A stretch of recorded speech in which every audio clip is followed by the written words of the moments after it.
Students, ધોરણ 10 માં આપણે ધાતુઓ અને અધાતુઓ વિશે આગળ ભણતા હતા. એમાં આપણે આગળ જઈએ હવે તો આગલા સેશનમાં આપણે સક્રિયતા શ્રેણી જોઈ હતી.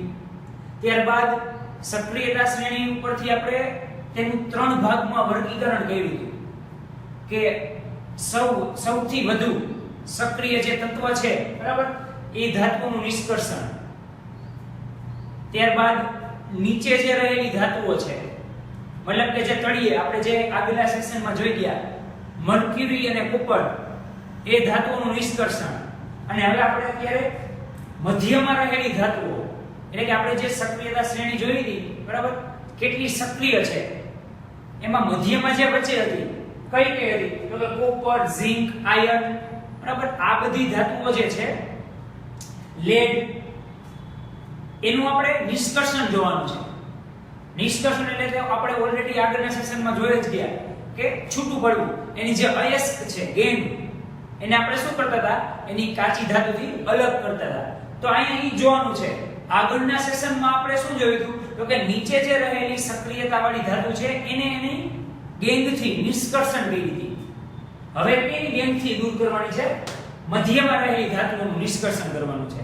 એટલે દૂર કરવા માટે અહીંયા સ્પેસિફિક એક શબ્દ આપેલો હતો. એ શબ્દ શું હતો? નિષ્કર્ષણનો. બરાબર. તો અહીંયા આપણે પ્રશ્ન છે કે સક્રિયતા શ્રેણીની મધ્યમાં રહેલા, ઓલી આપણે સક્રિયતા શ્રેણી જોઈ હતી આગલા સેશનમાં પણ અહીં લખેલી હતી, સોડિયમ, પોટેશિયમ, ત્યાંથી ચાલુ થતી હતી, બરાબર. તો હવે એમાં મધ્યમાં રહેલી જે ધાતુ છે એનું નિષ્કર્ષણ, એટલે કે એમાં જે કાચી ધાતુ રહેલી છે એને દૂર કરવા માટે કઈ પદ્ધતિ વાપરવી? જો યાદ રાખજો, ત્રણેય ભાગ છે, સૌથી વધુ સક્રિય, મધ્યમ સક્રિય અને સૌથી નીચી સક્રિય. તો ત્રણેય ભાગને કોઈ પણ એક જ પદ્ધતિથી અલગ કરી શકાતા નથી. ત્રણેય ભાગ માટે અલગ અલગ પદ્ધતિનો ઉપયોગ થાય. જેમ કે આપણે આગળના સેશનમાં જોયું હતું કે સૌથી જે નીચે સક્રિય ધાતુ છે, એટલે કે મર્ક્યુરી અને કોપર, એને દૂર કરવા માટે કઈક અલગ પદ્ધતિ હતી. હવે આપણે જે અહીંયા જોઈશું હવે કે મધ્યમાં રહેલી જે ધાતુ છે એને દૂર કરવા માટે કઈક અલગ પદ્ધતિ હશે. આના પછી આપણે ટોચ ઉપરની રહેલી જે ધાતુ છે, એટલે કે સૌથી વધુ સક્રિય, એને એની ગેંગથી દૂર કરવા માટે કઈક અલગ પદ્ધતિ હશે, બરાબર. એટલે ત્રણેય માટે એક પદ્ધતિ હશે નહીં. આ ખાસ યાદ રાખજો, ત્રણેય માટે કેવી હશે? અલગ અલગ પદ્ધતિ હશે. તો તમને ત્રણમાંથી કોઈ પણ એક પ્રશ્ન પૂછાઈ શકે, એટલે તમારે ત્રણેય યાદ રાખવી જરૂરી છે. હવે આપણને કીધું છે મધ્યમાં રહેલી ધાતુઓનું, બરાબર. તો સૌપ્રથમ તો મધ્યમાં રહેલી ધાતુઓ કઈ છે તો કે આયર્ન, ઝિંક, લેડ એટલે કે Pb અને કોપર. આ બધી કેવી છે? મધ્યમ સક્રિય છે. ઝડપથી કોઈ સાથે પ્રક્રિયા કરે પણ નહીં, બરાબર, અને ઝડપથી કોઈ સાથે પ્રક્રિયા કરી પણ લે, એટલે કે કેવી? મીડિયમ હોય, બહુ વારે ન લાગે અને ઝડપથી પણ ન કરે, એટલે આ મધ્યમ સક્રિય કીધી છે. સોડિયમ, પોટેશિયમની જેમ નહીં કે ઓક્સિજનના સંપર્કમાં આવ્યા અને બ્લાસ્ટ થયું, એવું અહીંયા થતું નથી. સંપર્કમાં આવ્યા છતાંય પ્રક્રિયા કરતું નથી. હા, વધુ સંપર્કમાં બહુ આવશે તો પ્રક્રિયા કરી લેશે. શું કામ? કારણ કે મધ્યમ સક્રિય છે, બરાબર. એટલે આ ચાર ખાસ તો કે આયર્ન, ઝિંક, લેડ અને કોપર, આ ચારે કેવી છે? મધ્યમ સક્રિય છે. હવે આમાં રહેલી આપણે કાચી ધાતુને દૂર કરવાની છે. તો એના માટેની પદ્ધતિ આપણે આમાં જોશું. ધાતુને તેના સલ્ફાઇડ અથવા કાર્બોનેટ કરતા ઓક્સાઇડમાંથી વધુ સરળ, તેથી ઓક્સિડેશન કરતા પહેલા સલ્ફાઇડ કે કાર્બોનેટ સ્વરૂપે ધાતુને ઓક્સાઇડમાં ફેરવવી જરૂરી છે. હવે જો આ પોઈન્ટ કહે છે શું? સાવ ઈઝી પોઈન્ટ છે કે ધાતુને તેના સલ્ફાઇડ અથવા કાર્બોનેટ કરતા. હવે ધાતુના સલ્ફાઇડ એટલે શું? યાદ કરો, આપણે આગલા લેક્ચરમાં પણ પ્રક્રિયા કરી હતી કે કોઈ પણ ધાતુ હોય, મેટલ, એની હું સલ્ફર સાથે પ્રક્રિયા કરાવું તો ધાતુના સલ્ફાઇડ બનશે. તેવી જ રીતના બીજું શું કીધું છે? કાર્બોનેટ. કાર્બન અને નાઇટ્રોજન સાથે પ્રક્રિયા કરાવીશ તો શું બનશે? કાર્બોનેટ બનશે. આના કરતા ઈ ઓક્સાઇડ એટલે કે ઓક્સિજન સાથે હોય ને તો એને છૂટી પાડવી વધુ સરળ રહે. આ બે કરતા, આના કરતા આ મેટલ છે ને ઓક્સિજન સાથે હોય ને અને એના ઓક્સાઇડ હોય ને, અને એને તમારે ઓક્સાઇડમાંથી ધાતુને દૂર કરવી હોય તો એ વધુ સરળ બને. સલ્ફાઇડ અને કાર્બોનેટ કરતા ઓક્સાઇડમાં કેવી રહેશે? વધુ સરળ બનશે. એટલે પહેલા તો તમારે કોઈ પણ ધાતુ હશે એને શું કરવી પડશે, એના ઓક્સાઇડમાં રૂપાંતર કરવી પડશે. ત્યારબાદ ઓક્સાઇડમાં ફેરવવી જરૂરી છે. એટલે તમારી પાસે હશે કેવી હશે, કા સલ્ફેટમાં હશે કા કાર્બોનેટમાં હશે. બરાબર, ઈ બેમાંથી એને દૂર કરીને તમારે કેવી કરવી પડશે, ઓક્સાઇડ કરવી પડશે. હવે ઓક્સાઇડ થઈ જશે પછી તમારે સરળતાથી તમે ઓક્સિજન ગરમ કરીને દૂર કરી શકશો અને તમે મેટલ આરામથી મેળવી શકશો, ઈઝીલી. બરાબર. નેક્સ્ટ કે સલ્ફાઇડ યુક્ત કાચી ધાતુને વધુ માત્રામાં ગરમ કરતા તે ઓક્સાઇડમાં ફેરવાય છે.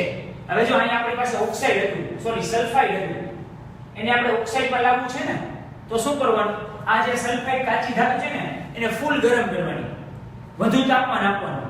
આ વધુ તાપમાન આપશો ને એટલે શું થશે, સલ્ફાઇડમાંથી ઓક્સાઇડમાં ફેરવાઈ જશે.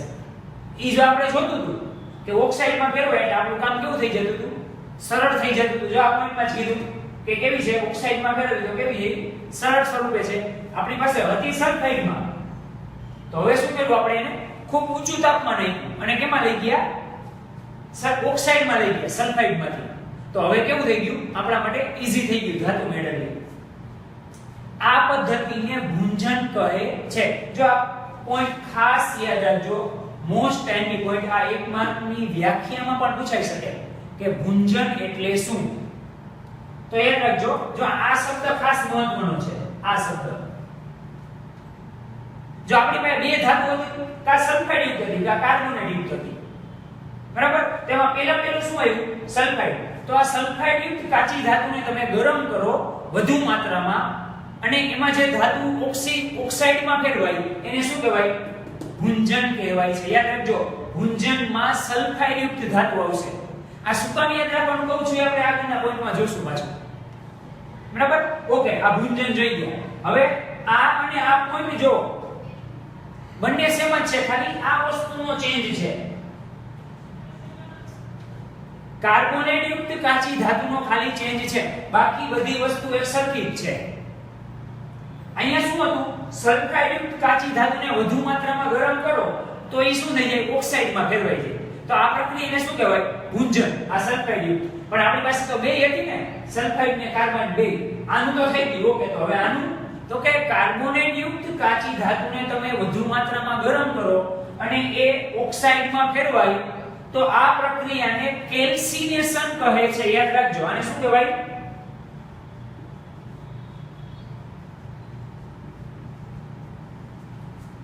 આને શું કહેવાય, કેલ્સિનેશન કહે છે. આને આપણે ભૂંજન કહેતા હતા, આને શું કહેવાશે, કેલ્સિનેશન કહેવાશે. બે યાદ રાખજો, સલ્ફાઇડ હશે ત્યારે ભૂંજન હશે અને જ્યારે કાર્બોનેટ યુક્ત કાચી ધાતુ હશે ત્યારે શું આવશે, કેલ્સિનેશન હશે. બંનેમાં પ્રક્રિયા એક જ રહેશે કે એને શું કરવાની, તો કે કાચી ધાતુને વધુ માત્રામાં ગરમ કરવાની, એટલે શું થાય, ઓક્સાઇડમાં રૂપાંતર થઈ જાય. પરંતુ કઈ કાચી ધાતુ છે એ જોવું ખાસ જરૂરી છે. જો સલ્ફાઇડ હશે તો ભૂંજન કહેવાશે અને જો કાર્બોનેટ યુક્ત હશે તો કેલ્સિનેશન કહેવાશે. આ બંને વ્યાખ્યા તમને 1 માર્કમાં પૂછાઈ શકે છે. બરાબર, આમાં પૂછાય તો તમારે લખવું જ પડે 3 માર્કમાં. પણ જો વ્યાખ્યા સ્વરૂપે પૂછાય કે ભૂંજન એટલે શું સમજાવો અથવા કેલ્સિનેશન એટલે શું સમજાવો, તો બંને તમારે 1 માર્કમાં વ્યાખ્યા લખવી પડે. બરાબર, આટલું આપણે જોઈ ગયા.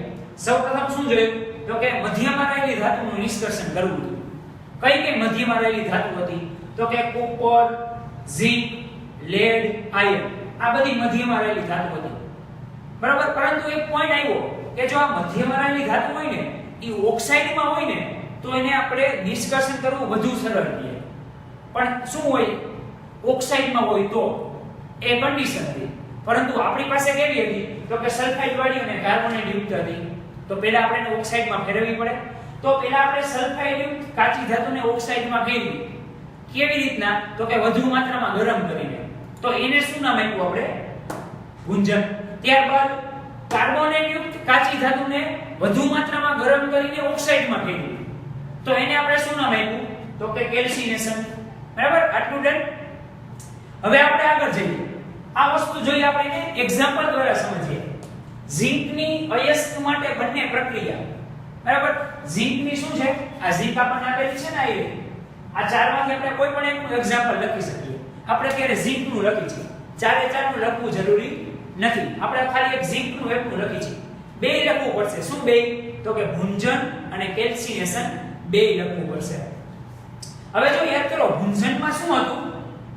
સલ્ફાઇડ હતા ધાતુના. તો અહીંયા જો ભુંજનમાં સલ્ફાઇડ છે, ઝીંકના છે, અને કાર્બોનેટમાં શું હતું?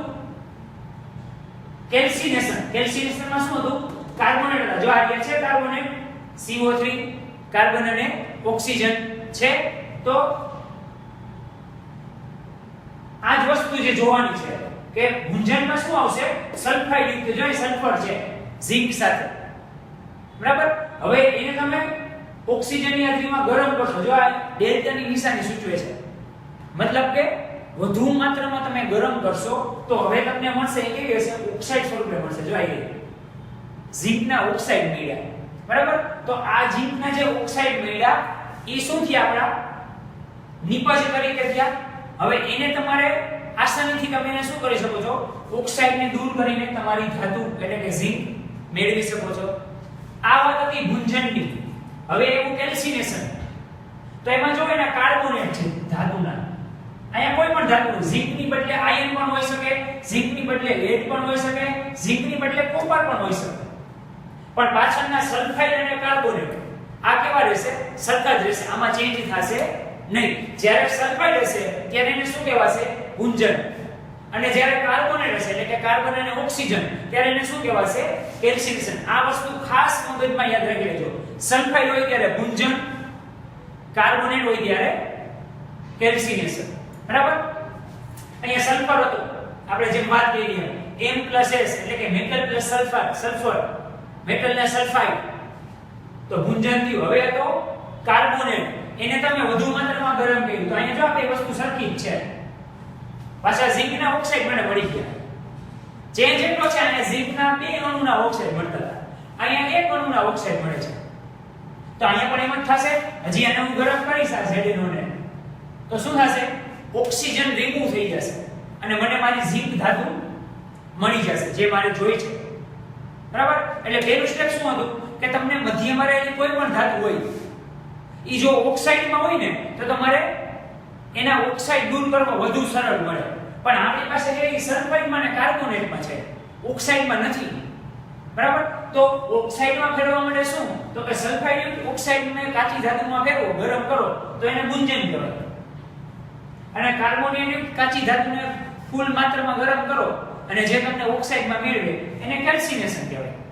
તો આપણે વ્યાખ્યા પણ જોઈ અને એ બંનેના સમીકરણ પણ જોયા, બરાબર. હવે આ ધાતુઓનું કાર્બન વડે રિડક્શનથી ધાતુ મળે છે. આ જે ધાતુ મળી, આ ધાતુના ઓક્સાઇડ, આપણે ઓક્સાઇડ જોતા હતા, બરાબર. ઓક્સાઇડ મળી ગયા, ઓકે. હવે આનું શું પણ? તો કે સિમ્પલ કાર્બન, કાર્બન એટલે કે કોલસો, સિમ્પલ. એના વડે તમે રિડક્શન કરો એટલે તમને તમારી ધાતુ મળી જાય. આ જે ઓક્સાઇડ છે ને, ઓક્સાઇડ એ કાર્બન સાથે જોડાઈને કાર્બન મોનોક્સાઇડ બની જાય. જો આ CO O એક હોય એટલે આપણે એને મોનો કહેતા હતા. જો આમ હોય આમ તો હું શું કહું? Carbon dioxide. ડાય એટલે બે, પણ અહીંયા કેટલો છે? એક જ છે, એટલે હું એને શું કહીશ? કાર્બન મોનોક્સાઇડ કહીશ. આ જે O હતો ને એ શું થશે? કોલસો. કોલસો હોય ને, કોલસો એ કોક કહી આપણે, અથવા કાર્બન પણ કહી શકીએ. ઘણા બધા નામ છે.